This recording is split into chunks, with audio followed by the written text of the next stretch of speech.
Hello, my name is Peter Rosenbaum and I'm part of CanChild Center for Childhood Disability Research, and we'd like to introduce you to the F words in childhood disability and tell you about some ideas we think will be relevant to anybody working with children. Today's webinar will introduce you to a number of 21st century concepts concerning how we at CanChild think about childhood disability and child development. Childhood disability is a field that we're interested in because we are researchers in the field of childhood development and childhood disability. And I like to think of our field as applied child development, which means that we're interested in how children are developing in the face of impairments that might compromise how they do things easily. And we're trying to promote their best ability even when they have some kind of a health condition. CanChild Center for Childhood Disability Research is a center at McMaster University, started in 1989 with a small group of people and now comprising researchers from a number of places in the world with whom we collaborate. We're not a clinical center, but our focus is very much on childhood disability and on the well-being of families and on a life course approach, which I'll say more about in a minute. We have a lot of we put a lot of effort into knowledge translation, which is to say sharing our ideas with other people and sharing other people's ideas with their permission. And that is a big part of our responsibility as a research and knowledge translation group. We think it's important to recognize what's changing in the world around us, particularly with respect to childhood disability. And we want to share ideas that come from, to a large extent, from the World Health Organization and have prompted us to think much more about what we mean by health. We like a quote from Huber, which appeared in 2011, which says that health is the ability to adapt and self-manage in the face of social, physical, and emotional challenges. And what I think so important about her idea is that we're concerned with and interested in functioning without functioning having to be beautiful or normal.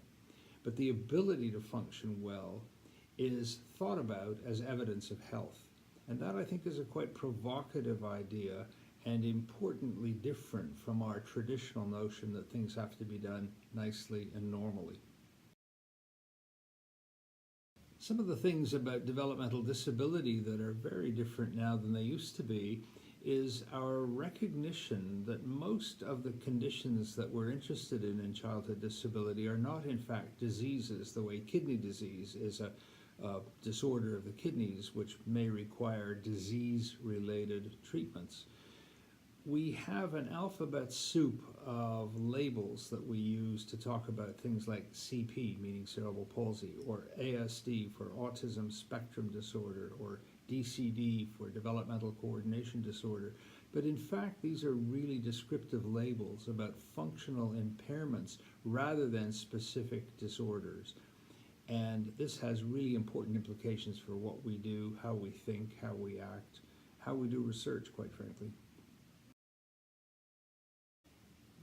Diagnoses are categories. You have this condition or that condition or another, and that's an important part of how we practice medicine, how we think about healthcare. But for the last 40 years, there's been an idea that sadly has taken a long time to take root, and that is to think about a non-categorical approach to childhood disability. And what this recognizes is that despite the fact that biologically or functionally cerebral palsy, autism, intellectual disability, DCD are distinct in some ways, they have a great deal in common across those diagnoses that needs to be recognized and needs to be thought about in what we do, how we think, how we talk, how we counsel families. We also recognize that children with these conditions grow up and become adults with these conditions. And because they all start in childhood, we've always traditionally thought about them as childhood conditions. But we're now recognizing, much to our frustration and to the frustration of the people who have these conditions, that as they become adults, these young people really have much less opportunity to receive the kinds of services we do at our best in childhood. So taking a life course approach and thinking about the dimension of time is very important when we work with young people and with their families. The third thing I think we're recognizing is that we have to celebrate and accept that there is an enormous amount of diversity and variation in all aspects of life, and that the idea that there are two categories of people, normal and abnormal, is really very silly, very limiting, and very inappropriate, quite frankly.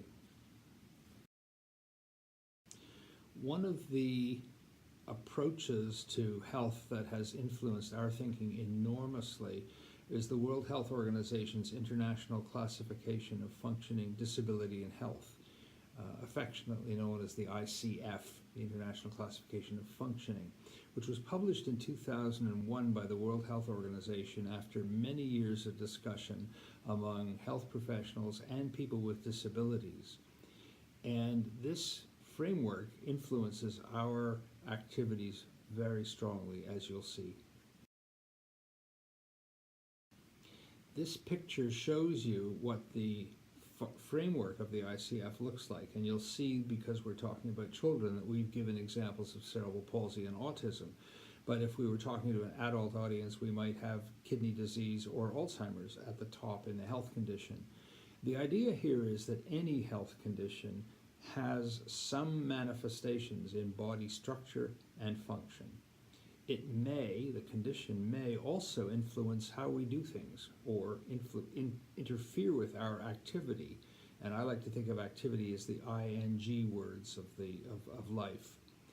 Participation is a very important part of the ICF framework because it reminds us that ultimately life involves being engaged in things that are meaningful to us, whether or not we have a health condition. I, for example, wear glasses and nobody thinks much about that. But if I were blind or if I were in a wheelchair, people would be quite impressed, which would be silly because you can do lots of things and do them in your own way. The other thing that is very important is that we have now to pay attention to the contextual factors that are part of everybody's life, that we've usually just taken for granted and said, oh yes, we know that. Now we have to pay attention to personal factors. What is it that's interesting and important to you? What is it you don't like to do as the person we're working with?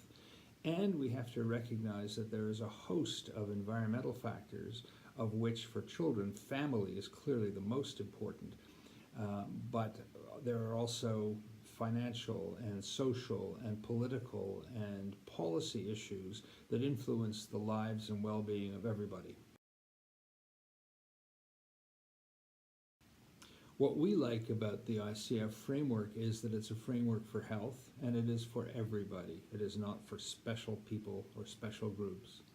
The words are neutral. We talk about activity and participation. We talk about environmental factors and personal factors as things we need to think about and we need to consider and bring into the conversation.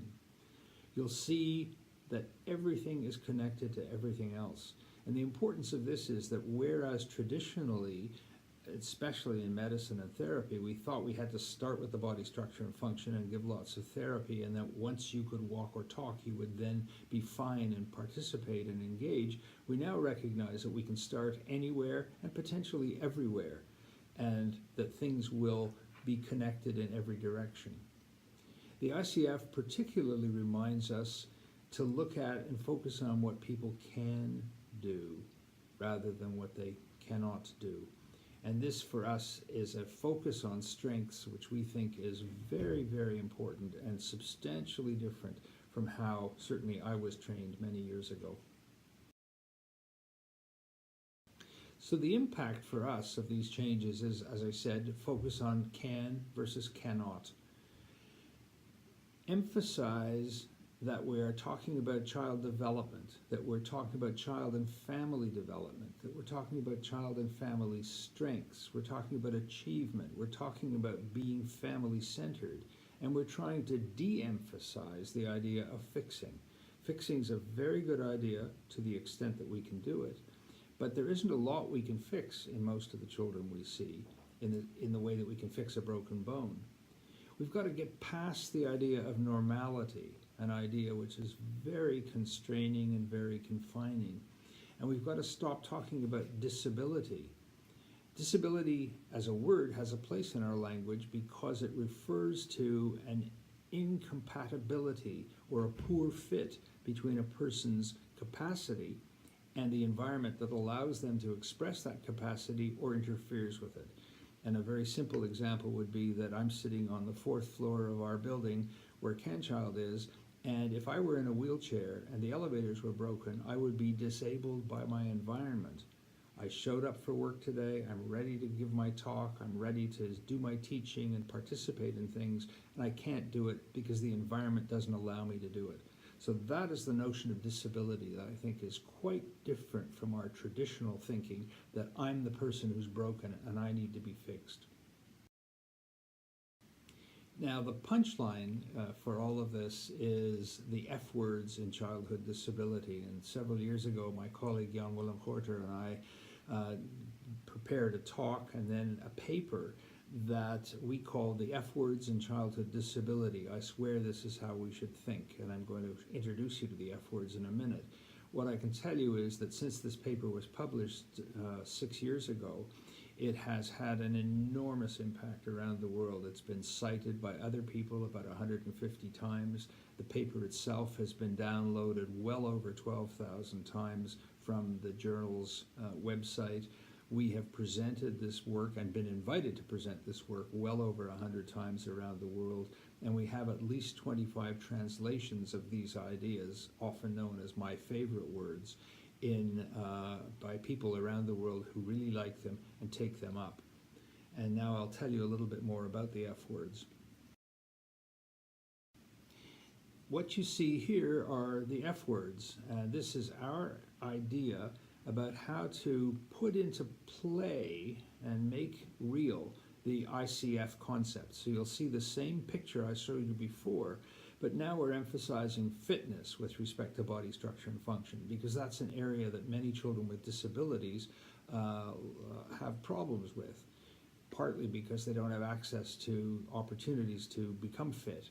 We talk about function with respect to activity, and we're not saying normal function or nice function, we're talking about function, the way Huber does, as I said earlier. With participation, we particularly emphasize friendships because that's an area that is often challenging for children with impairments. Environment, as I said earlier, has to emphasize family focus, family factors, family-centered service. And finally, personal factors, fun. If we can find out what's fun for a child, they are much more likely to do those things. And if we have ideas for therapy and can build our therapy around the child's interests, we're much more likely to have success with our therapies. This graphic was put together several months ago and links the F words with the ICF. And we did this because we wanted people to see that the F words are very profoundly linked to, built onto the ICF framework. So this is not just a random set of ideas to which people can add lots more things. This is a way of thinking about the International Classification of Functioning, which is, after all, a World Health Organization framework, and to think about ways to talk with families, to listen to families, and to build our ideas as professionals into their lives and into their F words. One thing I should add is that we've put future at the bottom. You'll see the green arrow. And we put that there this way because the ICF is really a slice-in-time picture of a person's situation. But we want to emphasize and remind people, especially people who work with children, that children are constantly in a stage of being, belonging, and becoming. And we must always have the future in mind. Here is the punchline, in a way. If you go to this website, www.canchild.ca/fwords, you will find an enormous range of resources, including the F Words paper, which is now available from the CanChild website. So if you want to read the paper, you can download it for free. You'll also see a variety of materials that have been created, sometimes by us, often by colleagues like therapists, and especially by parents who have used their imagination to find ways to introduce the F words to families, to present their own view of the world in an F words collage, for example, have really been quite imaginative. And this is a website, and this is a set of resources that is constantly improving and enlarging, because people, hopefully like the people listening to this presentation, use their imagination and think of new ways to bring these ideas to life. The more information we have, with your permission, the more we can share with the world around us. And this site is increasingly popular and is being used by people all over the world. This is the introduction to the F words. We have the opportunity to produce 6 further brief webinars like this one that will tell you about ways of thinking and acting with respect to function, family, fitness, fun, friends, and future. And we will be particularly thinking about how to put these ideas into play for children under the age of 6. As I said at the beginning, these words and these ideas have grown out of our particular interest in childhood disability, but they're not limited to childhood disability. And we believe, and we have some experience to support this, that families find these ideas very compelling. They allow families to focus their activities around these concepts, not necessarily all of them, and in the webinars to come, we will try to suggest some ways that people can do that. Finally, we welcome, as I said earlier, we welcome your suggestions, your ideas, your feedback to make this even richer as a resource than it is now.